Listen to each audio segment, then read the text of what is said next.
Welcome to the Command Report, your number one news report for the Washington Commanders. Washington Commanders head coach Ron Rivera steps up to the microphone.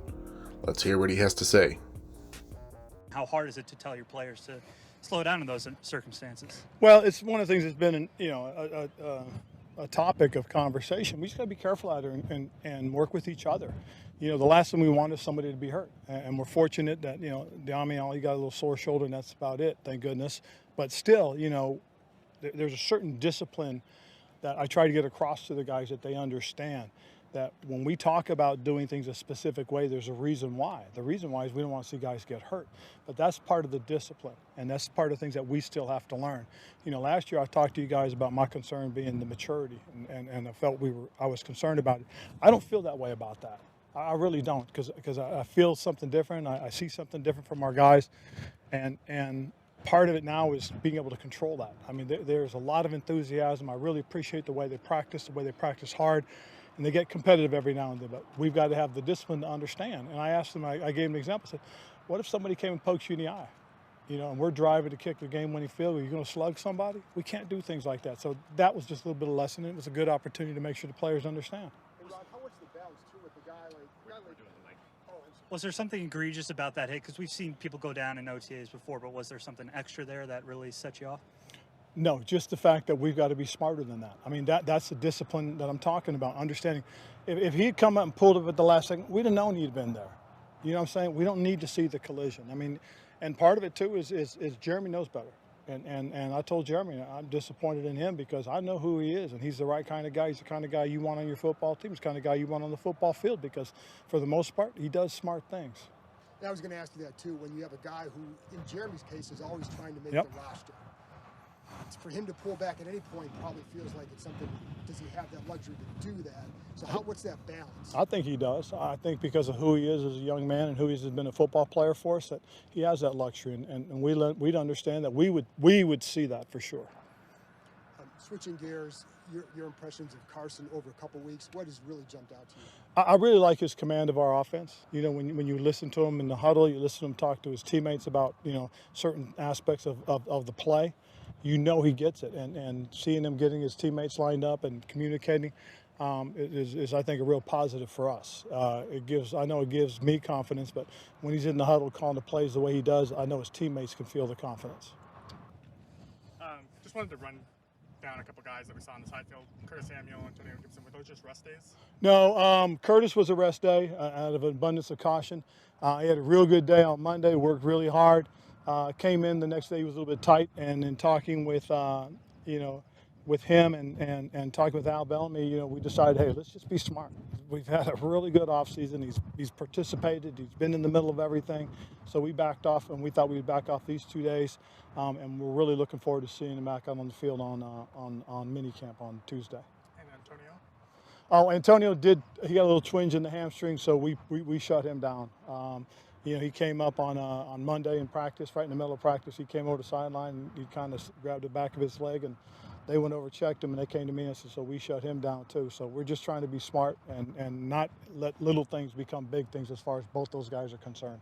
And Deron Payne wasn't here today. He hasn't been doing team drills the last couple of weeks. Yep. Where do things kind of stand with him? And do you sense any frustration with this contract situation on his end? No, I don't.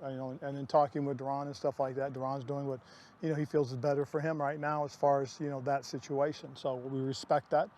For the most part, he's communicated with us about what's going on with him, and he's been great about that. For the most part, he comes in, he does the first half of practice, and then when we do the team drills, he opts out, goes up, does his lift, and we send strength coach up there with him so he can go through the entire process, and then he's in meetings afterwards.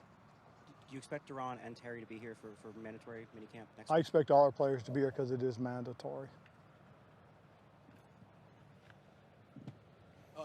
You mentioned maturity as a theme that you had last offseason. Mm-hmm. Is discipline a theme of this offseason, or is that No. today? I think today, but today was just a point of emphasis, just so guys understand it's those little detailed things and being smart about it that really helps us, going forward. And that's the thing we got to be aware of. You don't want to take away the aggressive nature. The last thing you want is you don't want Jeremy Reeves, out on the game thinking about things. And so I try to balance that, and as was asked, there is a fine line. And you don't want to take that aggressive nature, but at the same time, just wants to be smart and be careful, and not get anybody hurt.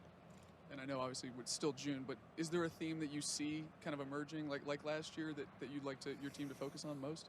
No, I said what I said last year mostly because I really did feel it. What I feel is I feel a little something different. I know some of you guys have seen practice. I think some of you guys, do agree that there is something positive out here right now. And I think our football team is developing, growing.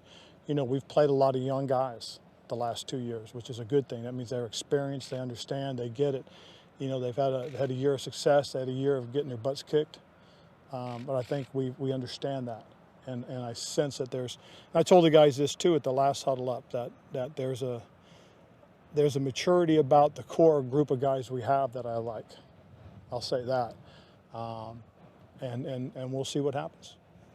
Carson and Jahan seem to have formed a nice little connection over the past few weeks. What have you seen from those two and them clicking so far? Well, first and foremost, I think Jahan has done a really nice job coming in and focusing in on his development and growth as a football player for us, learning his assignments, understanding what we're doing on the offensive schemes. I do think he's developed a very good rapport with our quarterbacks in general. You guys don't get to see it all the time, but when you watch him, it doesn't matter who's throwing the ball. The guy has an ability to put himself in position to make plays. So it's been good to watch. It's been a lot of fun, and you do think that there is something that he does have in terms of connections with Carson, with Tyler, with Sam. It's just you see it. And to me, I think that's a good thing. It bodes very well. But I could say the same thing with Diami. You watch Diami catch the deep balls. It's kind of cool to see him throw them and him use that speed and go out and get it. And Derek Forrest had a nice little tip pass today. What growth have you seen from his rookie year to now? I've seen a tremendous amount of growth. I really have, and he has done a lot of nice things. That tip pass was kind of emblematic of the way he has come on throughout OTAs and mini camps, and he is also one of the other guys that I've had to speak to about being a little overly anxious. But you don't want to take that away from him, because that's why he's making those plays, because he's doing those things, and you see it. You see it especially on special teams. He's stepping up as one of the leaders for that group of guys as well. So there's a lot of positives that are coming out of this. Carson has talked a lot about maybe maturing more at this stage in his career. And I know this is your first experience around him, but you did a lot of research on him. Mm-hmm. What have you seen from him in that regard? And what have you heard from him in that regard? Because that was one of the questions from some of the other stops that you were hearing. One of the things that's interesting is how hard he is on himself. And you do kind of see it, because he does mumble a little bit, talk to himself. And one time I heard him say something. I thought he was saying something to me. But he was just talking out loud to himself. So sometimes when something really good happens, I kind of watch him and see his facial expression. And sometimes when something bad happens, I turn and watch and just kind of see how he reacts to all of that. And one of the things, quarterbacks, teammates want quarterbacks to take ownership of situation and all that. I know you haven't been in that situation in the game where he has to do that. But do you see anything going on there that tells you that that's what he's doing? Well, I think part of it is, and again, you watch some of the confidence in which he steps into the huddle and calls the plays. And that, I think, is really good, because his teammates will feed off of that confidence in the way he handles the huddle situations. Going back to Curtis, is the soreness in the groin? No, the soreness is from the work. Okay, he came in, like I said, he had a really big day on Monday. And when he came out, he just said, I feel tight. Feel sore overall generally, and so that was just one of the things. We just said, look, we've had a real good run with him. Let's just be smart, and let's see if we can get him back ready to go on Tuesday. And so he's been doing everything he's supposed to. Take three more. Logan Thomas still not on the field yet, but the other tight ends have been getting a lot of work. What have you seen out of that group so far? It's been kind of cool to see those guys really kind of come together. I mean, they're all young. That's probably the biggest thing. And watching them get opportunities, get a lot of reps is boding really well for us. It's a very diverse group.